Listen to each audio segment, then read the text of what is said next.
والصلاة والسلام على أشرف الأنبياء والمرسلين إمام المجاهدين الطاهرين وعلى آله وصحبه أجمعين أما بعد. وقد قال الله تعالى في القرآن العظيم: أعوذ بالله من الشيطان الرجيم. شهر رمضان الذي أنزل فيه القرآن هدى للناس وبينات من الهدى والفرقان.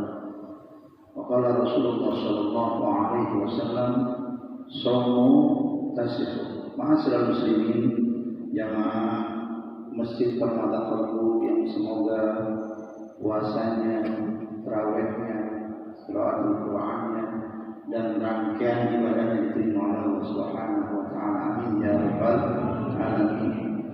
Pada kesempatan yang berbahagia ini, kami selaku utusan dari FKMM Forum Komunikasi Masjid Mushola Jakarta Barat dan Selatan, pada malam ini alhamdulillah kita dapat bersilaturahim di Masjid Permata Kalbu ini, menyampaikan salam dari ketua kami juga kepada DKM Masjid Permata Kalbu. Mudah-mudahan rangkaian ibadah di Masjid Permata Kalbu ini menjadikan makin meningkat sehingga menjadi derajat takwa kehadirat Allah Subhanahu wa taala. Amin ya rabbal alamin.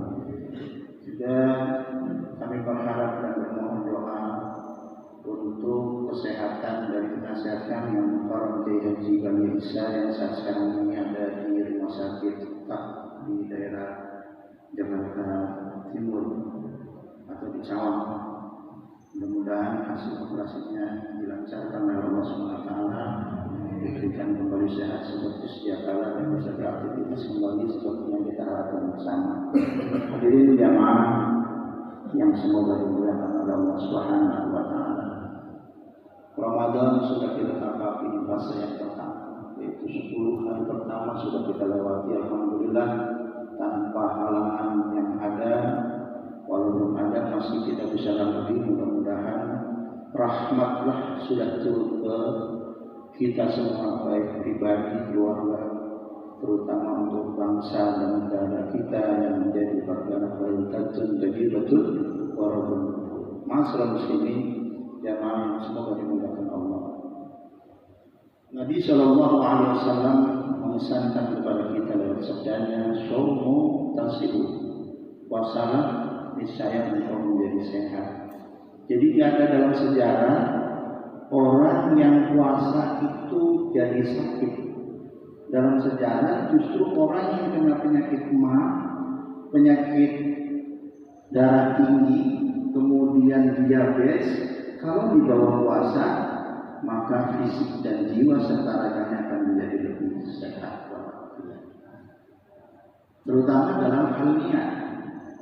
Dalam berpuasa kita niatkan karena Allah Subhanahu wa taala, bukan karena kita diperintahkan oleh Allah saja, namun menjadikan satu proses menuju jalannya derajat takwa mengakhiri kepada kita sesuai dengan ayatnya, ya ayyuhalladzina amanu kutiba alaikumusiyam kama kutiba alal ladzina min qablikum la'allakum tattaqun. Jadi Allah panggil khusus bil khusus kepada orang yang beriman. Ya ayyuhalladzina amanu, bukan ya ayyuhalladzina aslamu, bukan kayak orang-orang Islam, bukan. Banyak orang Islam di luar sana tapi mereka tidak puasa. Banyak orang-orang KTP-nya Islam tapi tidak berpuasa. Kenapa? Karena memang tidak beriman.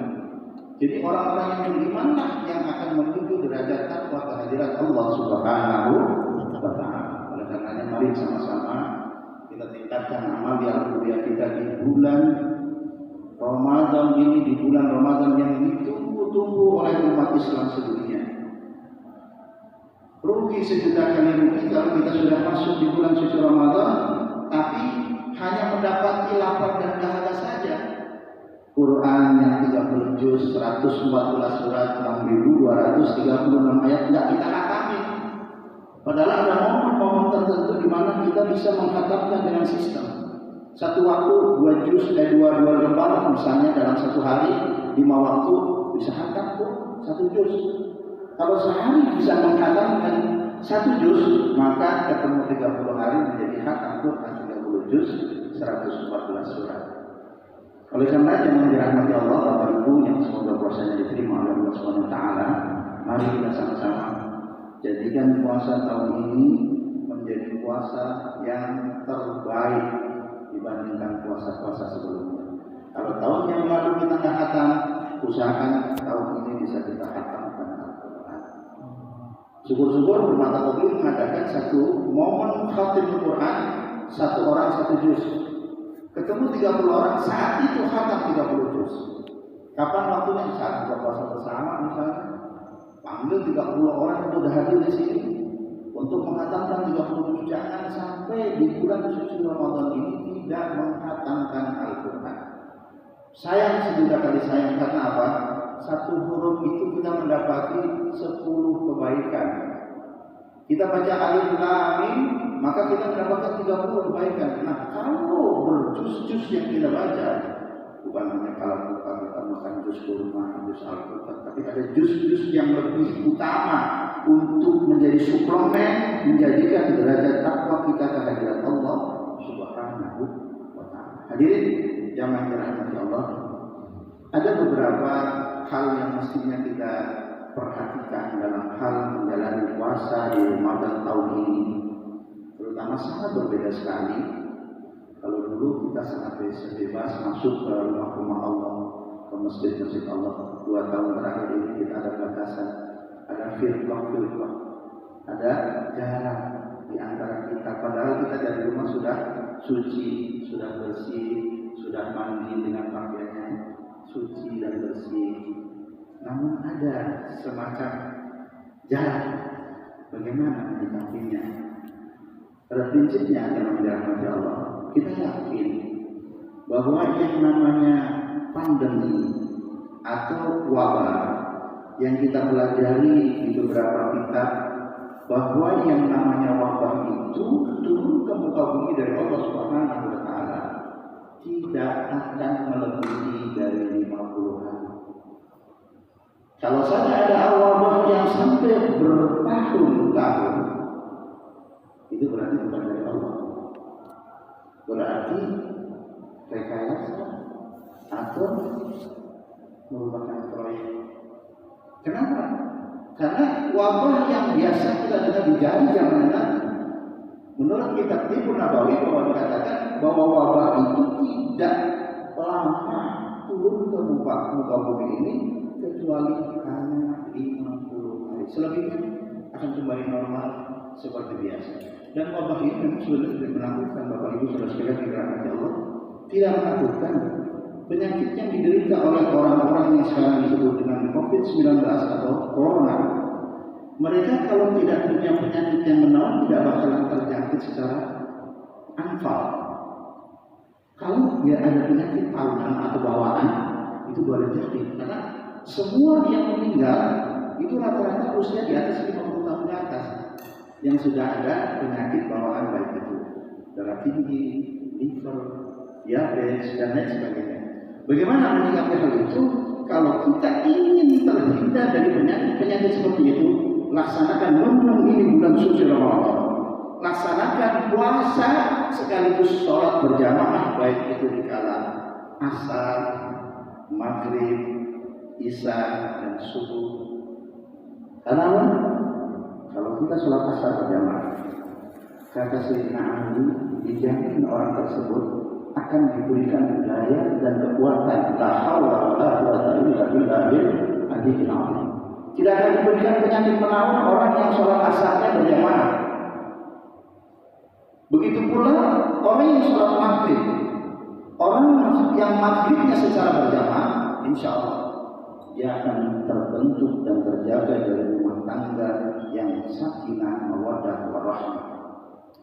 Begitu pula Sayyidina Ali mengatakan bahwa siapa orang yang sholat isya berjamaah, dia tidurnya akan mengalami ketentraman dan tidak akan mimpi yang buruk.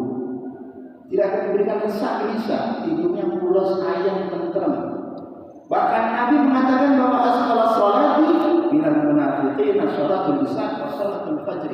Ciri orang Islam yang munafik, dia nggak mau isya berjamaah, subuhnya mau berjamaah. Islam tapi munafik. Nah, kalau misalnya kita pengen mendapati daripada perlindungan dari Allah Subhanahu wa Ta'ala, ini masjid permata kolbu kalau subuh hari jangan ditinggal sepi atau kosong.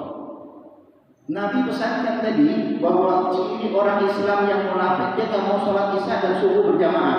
Bagaimana supaya permata kolbu ini menjadikan penuh jamaah seperti sholat Jumat? Hidupkan, makmurkan masjid ini di dalam subuh hari supaya tidak terhindar dari penyakit munafik, dan Allah akan ambil alih segala macam permasalahan hidup kita kalau kita mau datang ke masjidnya Allah, menghampiri rumah Allah di kala subuh hari. Selesai kita sholat tahajud, kemudian kita sahur, jangan membiasakan tidur lagi setelah makan. Kenapa?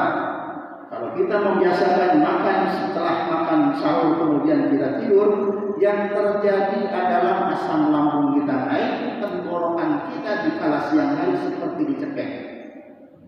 Dan yang ada teridap oleh penyakit yang membiasakan subuh kemudian tidur setelah sahur tidak ke masjid permata kolbu, itu biasanya punya penyakit radang tenggorokan. Padahal puasa kita tadi kata Nabi, puasalah kamu, niscaya engkau menjadi sehat. Bagaimana supaya sehat? Jangan membiasakan setelah makan tidur.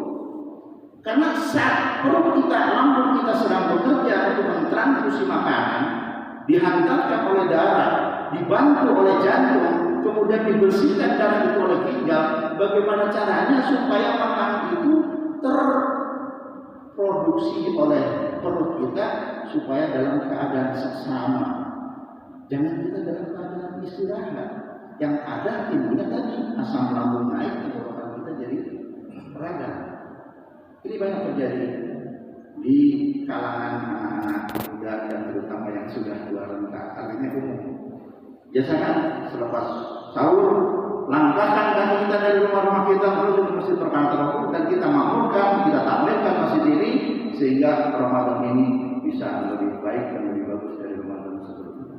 Ramadan ini bisa lebih baik daripada Ramadan sebelumnya. Mudah-mudahan apa yang sudah kita kerjakan selama 10 hari pertama, rahmat turun kepada kita.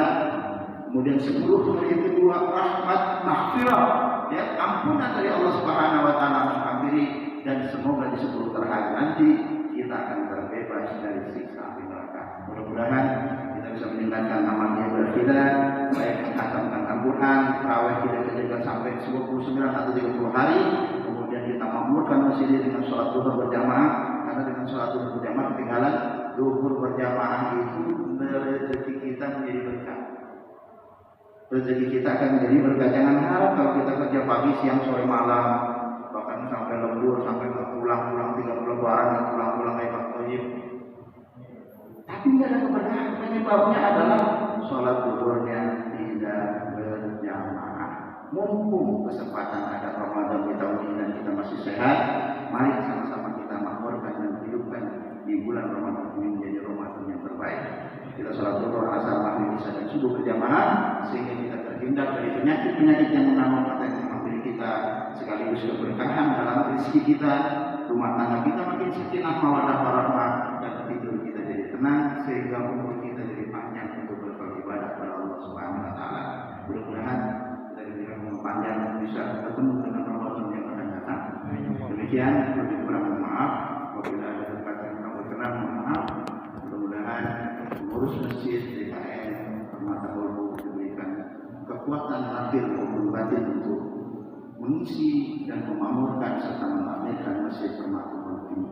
Dan kita jamaahnya juga akan semangat dalam memakmurkan dan mentakmirkan masjid ini. Rabbana atina fid dunya hasanah wa fil akhirati hasanah wa qina adzabannar wa qina adzabannar wa qina adzabannar.